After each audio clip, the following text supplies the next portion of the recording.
디도서 2장 1절을 보겠습니다.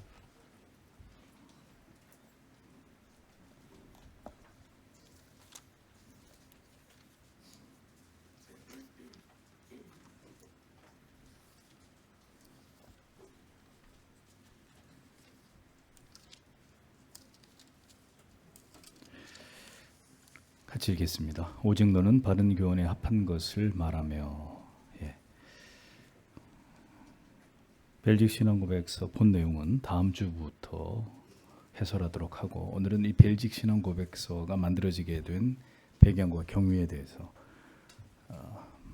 여러분들에게 말씀을 드리도록 하겠습니다. 디도서 2장 1절, 그러나 너희는 건전한 교리와 일치하는 것을 가르쳐 주라. 정확히 번역을 하면 이런 의미가 됩니다. 좀 한글 성경에서 원문을 그대로 번역을 해서 교리란 말이 여러 군데에서 나오는데, 이것이 정확하게 좀 번역이 됐더라면 좋았을 텐데 교훈이라고 다 번역이 돼서 아쉽습니다. 원래는 건전한 교리와 일치하는 것을 가르쳐주라 이렇게 되어 있습니다. 바울은 믿음의 아들 디모데에게 건전한 교리와 일치하는 가르침만을 교회에서 전할 것을 강조했습니다. 우리는 또다시 역사적 개혁파 교회가 열심으로 배우고 익혔던 또 하나의 신앙 고백서를 살펴보려고 합니다. 그것은 바로 귀도 드브레를 통해서 우리에게 주신 벨직 신앙 고백서입니다. 마르틴 루터가 1517년에 95개조 반박문을 비텐베르그 대학의 슐로스키르슈의 문에 게시한 지 5년이 지난 1522년에 벨기에 남부 몽스에서 벨직 신앙 고백서의 저자 귀도 드브레가 탄생하게 됩니다.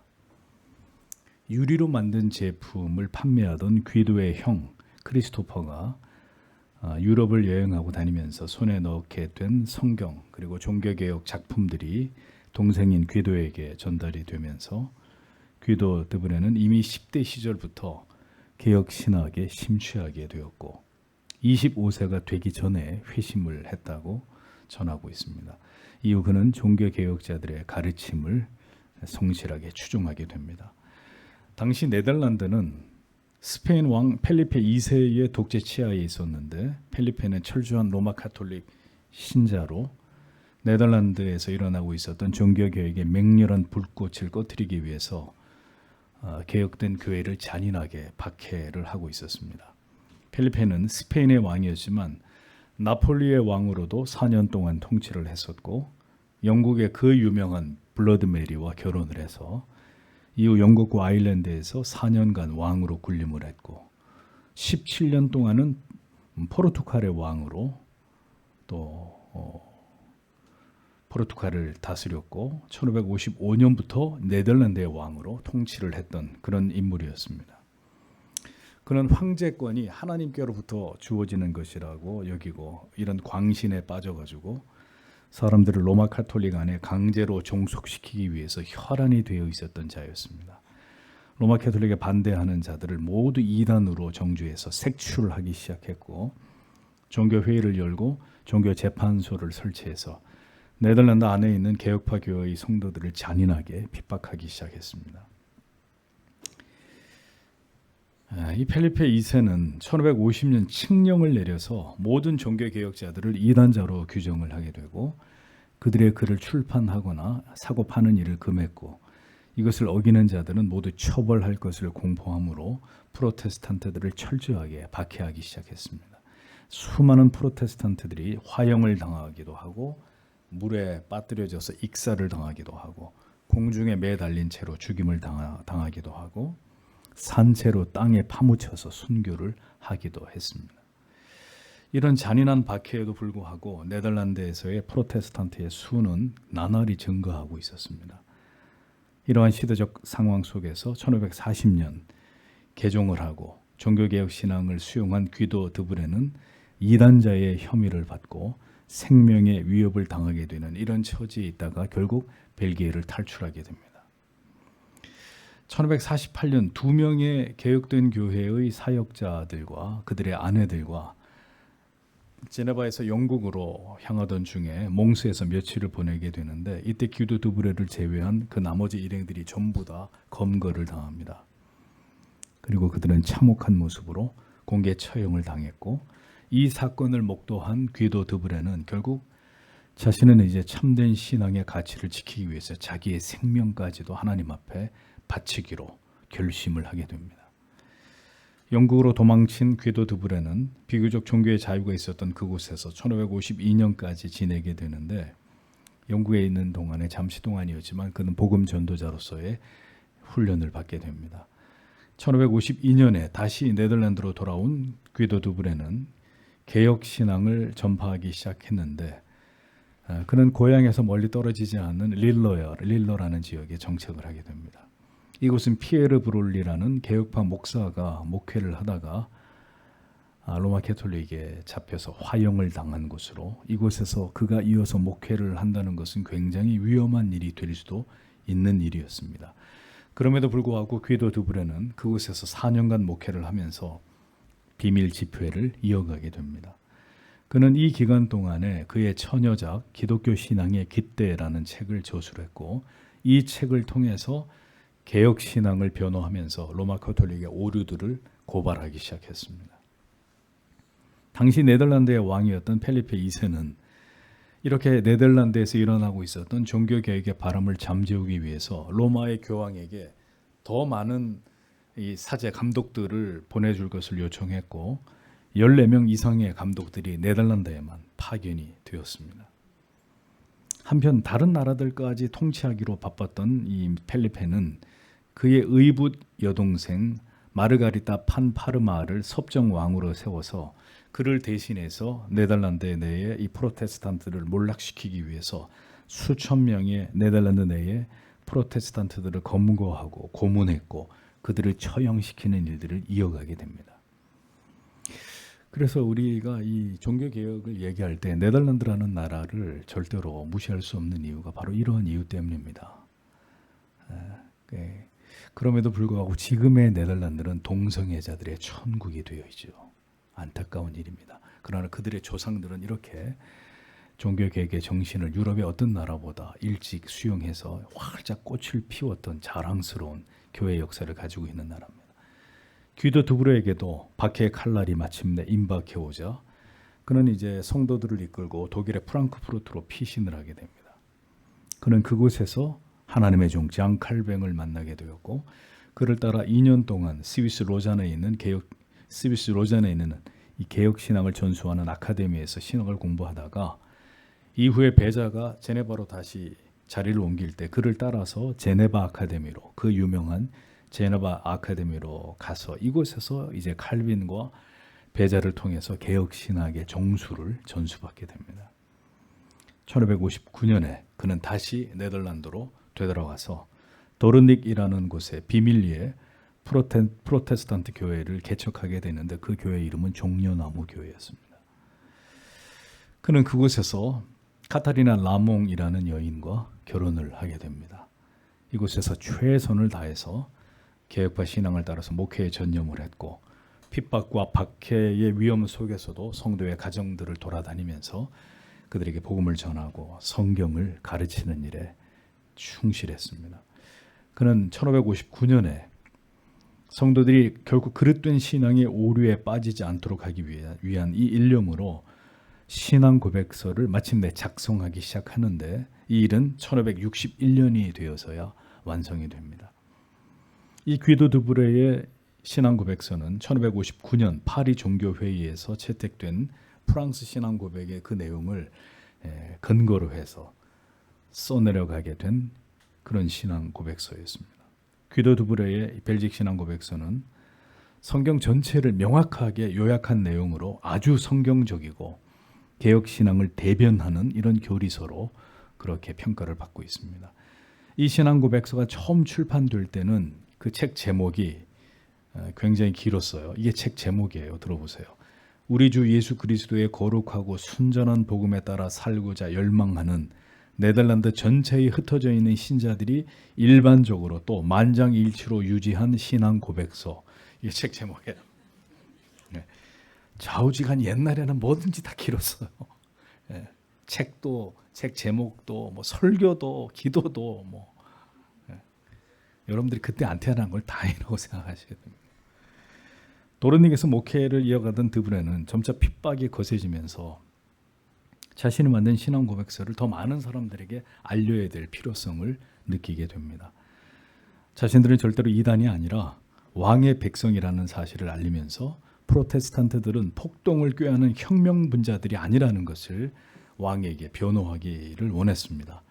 그런데 그 당시에 제세례파들도 왕성하게 이 교회 개혁 운동을 전개했는데 이 사람들의 문제는 유럽 전역에서 너무 과격한 혁명을 부르짖고 있었다는 거죠. 그래서 드브레는 제세례파하고 우리는 다른 그 신앙의 정신을 이야기하는 존재다. 그러니까 그 제세례파와 우리 개혁파는 다르다는 것을 정부에게 알릴 필요성을 절실히 느꼈던 거죠. 오해를 자꾸 받으니까 우리도 굉장히 과격분자들로 오해를 자꾸 받게 되니까 그래서 그는 자기의 신앙 고백서의 복사본과 자기의 서신을 함께 필리페 왕에게 제출하기 위해서 도르닉의 섭정 왕이었던 그의 여동생 마르가리타에게 이 신앙 고백서 복사본과 서신을 전달하게 됩니다. 그 서신의 내용은 개혁파 신자들은 절대로 사회적 혁명을 꾀하는 모반자들이 아니니까 제발 우리에 대한 오해를 거두고 핍박을 멈추어 달라는 이런 요청이 담겨 있었습니다. 그러나 드브레의 노력의 결과는 바라는 바와 달리 더 극심한 박해로 이어지게 되었고 귀도 드브레는 1561년 12월에 노르딕을 떠나서 네덜란드의 변방에 있는 프랑스 마을로 향하게 됩니다. 다음해 1월에 노르딕의 거주지가 발각이 되었을 때 노르딕 광장에서 신앙 고백서 복사본 200권과 그리고 귀도 드브레의 다른 작품들까지 모두 소각이 되어버렸고 드브레를 본떠서 만든 그의 형상이 화형에 처해지는 불에 태워지는 일이 벌어지게 되었습니다. 자, 이제 이런 일이 일어나자 이제 귀도 드브레는 그 후 5년 동안 자신들의 가족들을 데리고 북부 프랑스 지역의 위그노들을 위해서 이제 목회를 하면서 피난의 시간을 보내게 되는데 종교 개혁의 바람은 거기까지 이르게 되었습니다.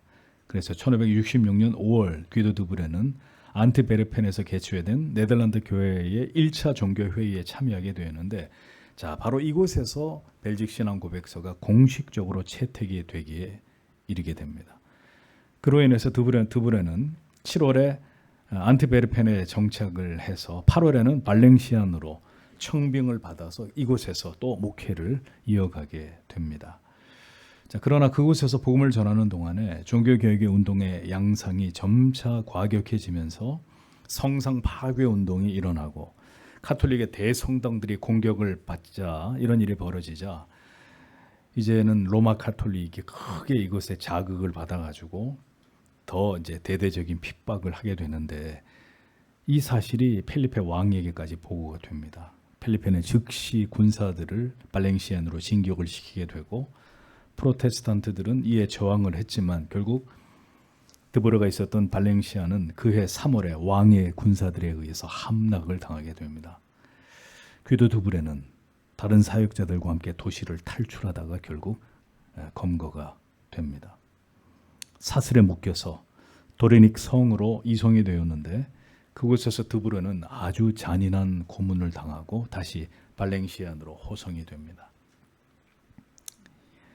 이곳에 7주 동안 드브레는 감옥에서 233페이지에 달하는 주의 성찬에 대한 소논문과 그리고 자신의 아내와 어머니에게 쓴 마지막 편지를 이곳에서 작성하게 됩니다. 아내에게 쓴 편지의 일부를 인용하자면 이렇습니다. 나는 지하 감방의 가장 비참한 가운데 갇혀 있습니다. 너무 캄캄하고 우울해서 검은 구멍이라는 이름이 맞는 듯합니다. 공기도 희미하여 숨 쉬는 것도 쉽지 않습니다. 가엾은 내 뼈들에 붙어있는 피부를 괴롭히면서 지속적으로 고문하는 무거운 쇠가 내 손과 발을 짓누릅니다. 그런데도 나의 하나님은 그분의 선한 약속을 어기지 않고 내 심정을 위로하시며 가장 복된 기쁨을 주십니다. 나는 주님 안에서 위로를 받는 당신이 되도록 기도하며 그분께 당신과 당신의 모든 일들을 맡기기로 기도합니다. 그분은 과부의 남편이시고 고아의 아버지이십니다. 그분은 결코 당신을 떠나지 않으시고 버리지 않으실 것입니다. 안녕 까테린 나의 사랑하는 여인이여. 당신이 위로받을 수 있도록 하나님께 기도하며 그분의 거룩한 뜻에 당신이 굴복할 수 있기를 간구합니다. 당신의 신실한 남편 귀도 드브레는 발랭시엔에서 하나님의 말씀의 사역자며 하나님의 아들을 위해 현재 갇힌 자 된 자입니다. 다음은 귀도 드브레 어머니에게 보낸 편지의 일부분입니다. 나의 하나님 주님께 간구합니다. 풍성하신 은혜와 하늘의 복들을 풍성하게 어머니의 노년에 내려주시기를 바랍니다. 그분이 당신을 위한 집을 지으시고 모든 성도를 부르실 때까지 안녕하시기 바랍니다. 하나님과 그분의 은혜에 어머니를 부탁드립니다. 안녕히 계십시오, 나의 어머니. 나의 사랑하는 어머니, 안녕히 계십시오. 주님께서 당신에게 위로를 주실 것입니다. 1567년 5월 19일. 이 편지를 쓰고 12일 뒤인 5월 31일에 45세의 나이로 귀도 드브레는 발랭시안 광장에서 교수형을 당하게 됩니다. 그의 시신은 하루 종일 광장에 매달린 채로 전시가 되었다고 합니다. 더 끔찍한 것은 이후 근처에 그의 시신이 버려졌는데 그의 시신은 개와 짐승의 먹이가 됐다고 합니다. 로마 가톨릭과 권력자들의 온갖 박해 속에서도 네덜란드의 칼빈의 사상이 전해지게 되었고 개혁신앙과 신학은 깊이 뿌리를 내리게 되었습니다. 당시 로마 가톨릭 교회는 교리적 변절과 윤리적 타락이 도를 넘고 있었습니다. 이에 반해서 칼빈주의는 교리적으로나 윤리 도덕적으로나 네덜란드 사람들에게 큰 감명을 주고 있었습니다. 칼빈주의의 깊은 영향을 받은 귀도 드브레가 작성한 벨직 신앙 고백서는 개혁 신학의 선구자라 할 수 있을 만큼 높은 평가를 받고 있는 교리서입니다. 1574년 돌트레이트 종교회의에서 만장일치로 채택된 벨직 신앙 고백서는 1619년 돌트레이트 종교회의에서 마침내 돌트레이트 신저와 하이델베르크 교리문답서 그리고 이것과 함께 개혁신앙의 신앙 고백서로 벨직 신앙 고백서가 채택이 되었고 1619년 4월 29일 이래로 오늘까지 폴란드와 벨기에와 미국에 있는 네덜란드 개혁 교회들의 교리적 표준서가 되어오고 있습니다. 벨직 신앙 고백서의 내용을 우리가 함께 공부하기 전에 이 배경에 대해서 우리가 살펴본 이유는 이 신앙 고백서가 쓰여지던 시기는 절대로 평화롭고 자유롭고 번영을 구가하던 그런 때가 아니었다는 것입니다. 구교와 신교가 치열하게 부딪히면서 로마 가톨릭과 가톨릭을 정치적으로 이용하려고 하는 악한 세속의 군주들에 의해서 잔혹한 박해를 받아야 됐던 시기였다는 사실을 우리는 반드시 기억해야 합니다. 우리가 공부하고 배우고 있는 모든 신앙 고백서들이 다 그런 시대에 쓰여진 하나님이 우리에게 남겨놓으신 위대한 신앙의 유산들입니다. 유대주의에서 예수 그리스도의 복음을 통해 개종한 유대인들이 또다시 유대주의로 회귀하려고 하는 어리석은 움직임을 보이자 히브리서의 저자는 성령의 영감을 통해서 예수 그리스도의 탁월성을 조명하고 증명하는 성경을 히브리서를 기록하게 되었다면 하나님께서는 귀도 드브레를 통해서 로마 가톨릭의 거짓된 성경 해석과 교권주의의 그릇된 신학으로부터 개혁된 성도들이 또다시 흔들리는 믿음이 흔들려서 로마 가톨릭으로 돌아가려고 하는 이런 위험성을 저지하기 위해서 하나님은 귀도 드브레를 통해서 벨직 신앙 고백서를 탄생시켰던 것입니다. 모든 시대마다 하나님의 진리는 도전받았고 공격을 받았으며 그로 인해서 변질되고 왜곡되는 일들이 일어났습니다. 그럴 때마다 하나님께서는 죽음을 두려워하지 않는 당신의 신실한 종들을 일으켜서 진리를 수호하게 하셨습니다. 칼빈의 기독교 강요가 그러했고 귀도 드브레가 쓴 벨직 신앙 고백서가 그러했던 것입니다. 우리는 믿음의 선조들이 피로 써내려간 성경의 진리와 교리들을 이 평화로운 시대에 배우고 있습니다. 그 이유는 우리에게도 다가오고 있는 이 진리를 허물고 변질시키고 타락시키고자 하는 거대한 도전으로부터 우리도 이 시대 속에 이 성경의 진리를, 참된 교리의 가치를 지켜나가야 하기 때문입니다. 무엇으로도 타협할 수 없는 하나님의 말씀을 따라 하나님을 예배하고 신앙하고 교회의 거룩성을, 그 영광을 지켜나갈 시대적 사명과 의무가 오늘 우리들에게도 존재하기 때문입니다. 이 일은 아무도 알아주지 않는 일이 될 수 있습니다. 그러나 종교개혁에 우리의 믿음의 선배들이 걸어갔던 그 길이었고, 우리가 하나님을 신앙하는 동안 그 무엇보다도 중요하게 여겨야 되는 진리의 가르침이기에 우리는 다시 464년 전에 바른 성경의 진리를 가르치고 이것을 굳게 지키기 위해 귀도 드부 의례를 통해서 우리에게 남겨놓으신 이 신앙 고백서를 우리는 이제부터 공부해 나아가려고 하는 것입니다.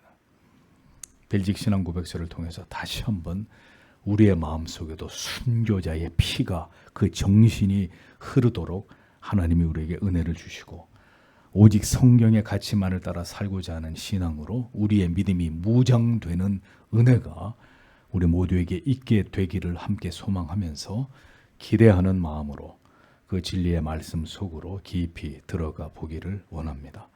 우리 모두의 신앙의 큰 유익과 깊은 깨달음이 벨릭 신앙 고백서를 해설하는 시간 가운데 충만케 되기를 소망합니다. 하나님께서 우리 모두에게 큰 은혜를 베풀어 주시기를 다 함께 기도하도록 하겠습니다. 기도하겠습니다.